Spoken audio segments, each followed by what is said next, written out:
बिस्मिल्लाहिर्रहमानिर्रहीम अस्सलामुअलैकुम। मैं हूं करामत मुगल और मेरे साथ हैं ईसा नकवी। नकवी साहब, 8 फरवरी तक पूरा मुल्क ही सियासी मैदान जंग बना हुआ था और अब तमाम फोकस लाहौर और इस्लामाबाद पर शिफ्ट हो चुका है। लाहौर पर तो हम बात कर चुके, इस्लामाबाद में क्या चल रहा है? देखिए, जब भी ना कोई बड़ा टूर्नामेंट होता है या बड़ा मुकाबला होता है, उसके बाद जितनी भी टीमें उसमें हिस्सा लेती हैं, कोई हार जाती है, कोई जीत जाती है, तो उसके बाद एक इमीडिएट मीटिंग होती है ड्रेसिंग रूम में। और फिर एक अगर कहीं बाहर हो रहा है टूर्नामेंट तो अपने मुल्क वापस, या किसी और शहर हो रहा है तो अपने शहर वापस आने के बाद फिर एक डिटेल्ड मीटिंग होती है जिसमें कोच, मैनेजर, अगर क्रिकेट का मैच है या क्रिकेट का टूर्नामेंट था तो वो क्रिकेट बोर्ड के लोग वो बैठ के फिर फिजियो टीम का, बाकी लोग जितने भी ट्रेनर्स होते हैं, खिलाड़ी सारे मौजूद होते हैं, वो बैठ के जायजा लेते हैं कि चाहे आप जीते हैं चाहे आप हारे हैं, दोनों सूरतों में कि किस विनिंग स्ट्रीक को कैसे जारी रखना है, या अगर हार गए तो हार के असबाब क्या थे और क्या गलतियां गलतियां क्या हुई? थी, स्ट्रॉन्ग पॉइंट्स क्या थे। सेलिब्रेट भी किया जाता है, अफसोस भी किया जाता है, आइंदा की हिकमत अमली भी बनाई जाती है। तो पाकिस्तान में एक बहुत बड़ा सियासी टूर्नामेंट हुआ है और पाकिस्तान की तारीख का सबसे वखरा, यानी सबसे अनोखा, सबसे दिलचस्प, सबसे कांटेदार, सबसे दिलचस्प, क्योंकि ऑड्स ही बहुत डिफरेंट थे। सही। मुकाबला जिसका था उसको मुकाबले में खड़ा ही नहीं रहने दिया गया। तो अब उस पे गौर ख्वाज के लिए कि क्या खोया क्या पाया, जी। गुफ्तगू चल रही है, गुफ्तो शुनीद चल रही है। कुछ उनमें से चौड़वियाँ चौड़वियाँ गल्ला जी। वो मैं आपको बताता हूँ। लाहौर के बारे में तो आपको पता है ना, लाहौर के बारे में वैसे भी हम तफसील से बात कर चुके। मियाँ साहब मियाँ साहब के अंदर क्या चल रहा है जी। वो तो हम बता चुके। अब जरा बात करते हैं पीपल्स पार्टी के कैंप की, क्योंकि शहर इक़्तिदार में सियासी परिंदों को बुला लिया गया। अच्छा। कांपते कांपते सियासी गुलाम हाजिर है। हम्म। और कौन कौन है क्या है, हम्म। एक इजलास आज शाम को, तो आप ये वीडियो देखेंगे थोड़ी देर के बाद शुरू हो जाएगा, लेकिन उसकी तफसील ज़्यादा सामने नहीं आएगी, बाद में हम कभी थोड़ा बहुत जहाँ जहाँ से वो होगी कि असल में अंदर क्या हुआ। सेक्टर F8 में जरदारी हाउस में इजलास होगा पीपल्स पार्टी की सेंट्रल एग्जीक्यूटिव कमेटी का। देखें, बेहतरीन हिकमत अमली थी, ज़बरदस्त। अब आपको नज़र आ रहा है ना कि वो बिलावल जो कह रहा था शेर अवाम का खून चूसता है, इसको इंस्टॉल किया जा रहा है, ये लाडला है, ये लाडला प्लस है, ये लाडला प्रो शेर मैक्स है, नहीं, असल में बिल्ली है और इस तीर से हम उसका शिकार करेंगे। तीर से शिकार करेंगे, वो जो सारी कहानी थी। अब तीर आप, पाँव के नीचे आ गया। हाँ, हुआ क्या था, हुआ ये कि भाई आपको झाड़ू फेर के ना आपको मैदान साफ करके दिया गया, ये पंजाब है, वो इमरान खान है, आओ पार्टी करो। इमरान खान जेल में है, बल्ले का निशान नहीं है, उनके लोग मफरूर हैं, उन पे मुकदमात हैं, वो गिरफ्तार है, वो जलसा नहीं कर सकते, वो कॉर्नर मीटिंग नहीं कर सकते, उनका बैनर नहीं लगेगा, उनका झंडा किसी ने उठाया होगा वो गिरफ्तार हो जाएगा। Punjab is yours, go recapture the ground. थी ना बेहतरीन? बिल्कुल। इससे ज्यादा आपको और मवाफिक हालात क्या चाहिए होंगे, इससे ज़्यादा बेहतरीन आपके लिए क्या सिचुएशन हो सकती है कि आप जाएं और खाली मैदान पड़े हुए फतह कर लें, जितना एंटी नून लीग वोट है उसको अट्रैक्ट कर लें अपनी तरफ, जैसे अपने शिकंजे में ले आए। गोरा कहता था, घोड़े पे बैठो और जितना चलते जाओगे जमीन तुम्हारी। हाँ, तो अब वो जनाब बिलावल ने, इनके पल्ले क्या आया है, क्या इनके गेन्स हैं, क्या इनके लॉसेस हैं, उन पे आने से पहले देखें, बिलावल बाय डिजाइन कर रहे थे ना ये सारा कुछ। तो अब वहां पर लाहौर में क्या हुआ, लाहौर में उन्होंने जफियां डाली शबाज शरीफ से, मरीम नवाज के सर पे हाथ फेरा जरदारी साहब ने, बाकी लोगों के साथ बगलगीर हुए, हंसी मजाक होते रहे, ख्वाजा साद रफ़ीक के साथ, एहसन इकबाल के साथ, बाकी जो मलिक अहमद ख़ान और दीगर लोग आए हुए थे उनके साथ बड़ी खुशकपियाँ और ये सब कुछ चलता रहा। और उसके बाद वो ड्राइंग रूम से उठे, उन्होंने, शहबाज शरीफ ने कहा कि प्राइम मिनिस्टर के लिए वोट चाहिए। इन दोनों के पल्ले कुछ नहीं है, मतलब they know they are bound to enter into this forced marriage, जबरदस्ती की शादी, लेकिन है खसारे का सौदा। देखें, पीपल्स पार्टी ने गेन क्या किया, पहले उस पर बात कर लें। People's Party finished. मतलब जिस वक्त आप ऑपरेट करना शुरू कर देंगे as Muslim League Noon Sindh chapter जी या Muslim League Noon Zardari wing, practically तो बात यही है ना, ये आपकी पॉलिटिक्स है, बाकी तो कोई कहानी नहीं है, ये सारा वो दिला तीर बिजा वो सारी गई है कुएं में।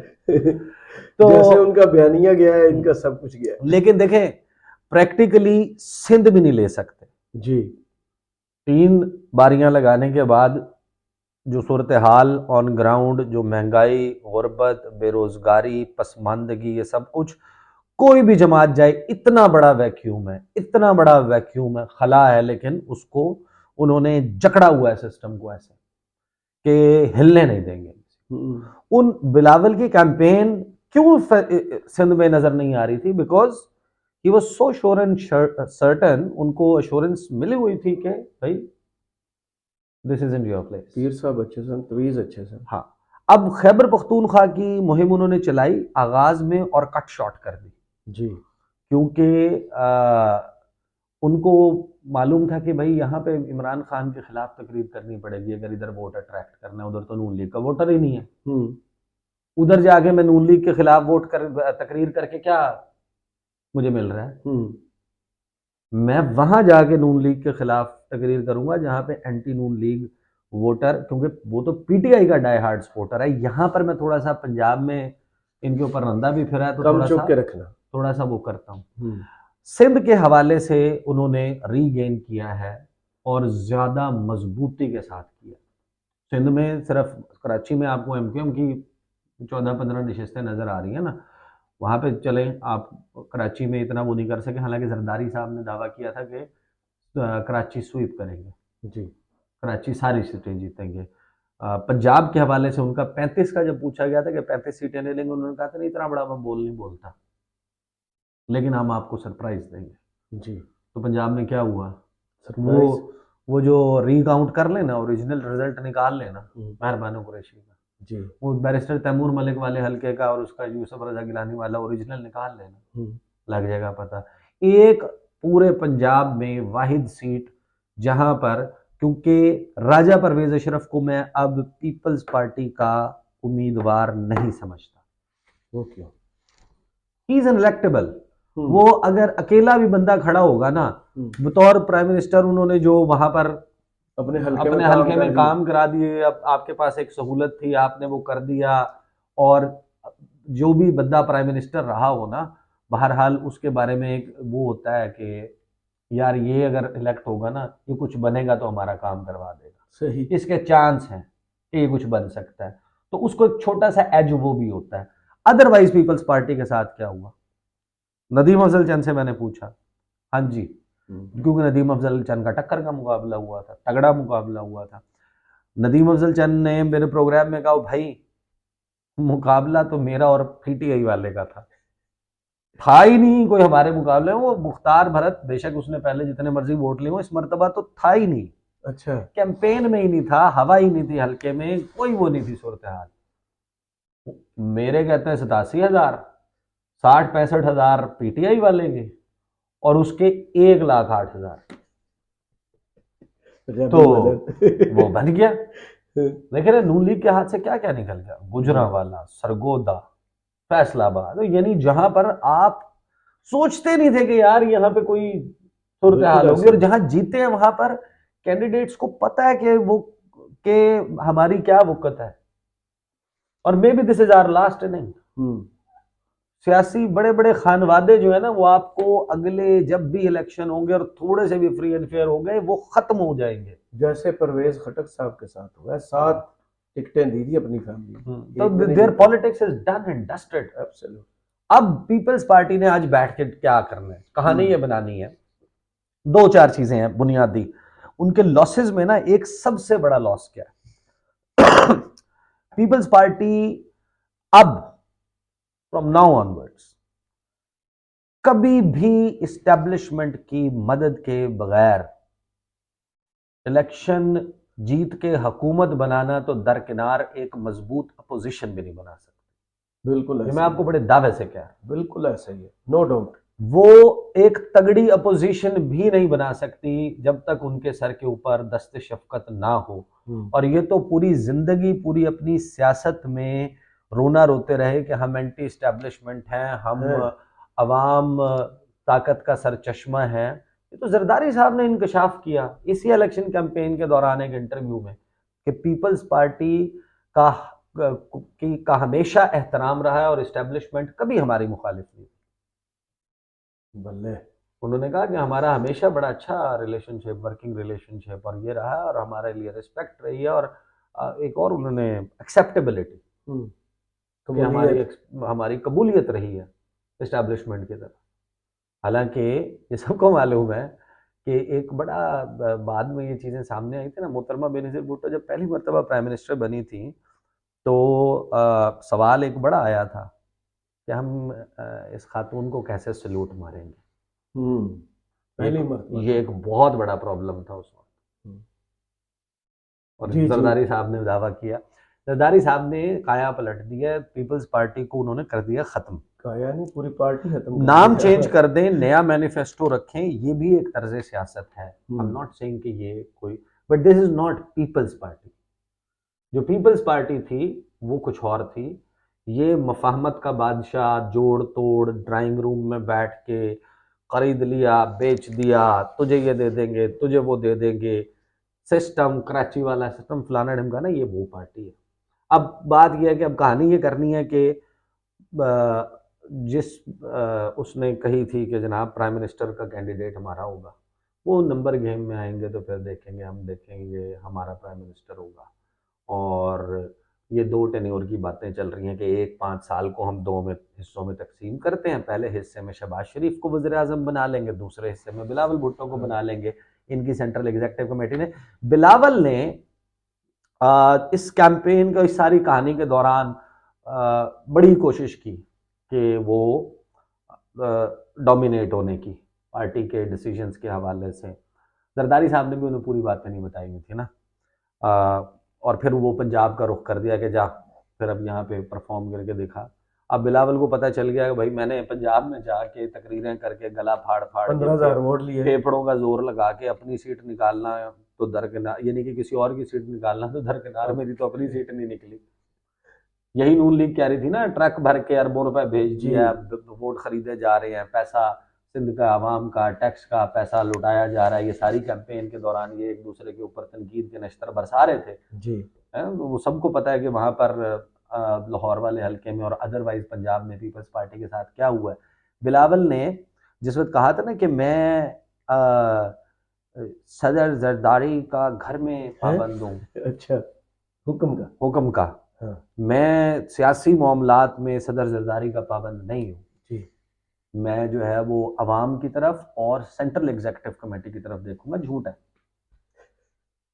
ओ भाई आप बिलावल, आप अंडर ट्रेनिंग है। बिलावल के साथ फिर जो की एक उसमें बैठ के इंटरव्यू में हामिद मीर के साथ, और उसके बाद बिलावल ने दुबई चले गए।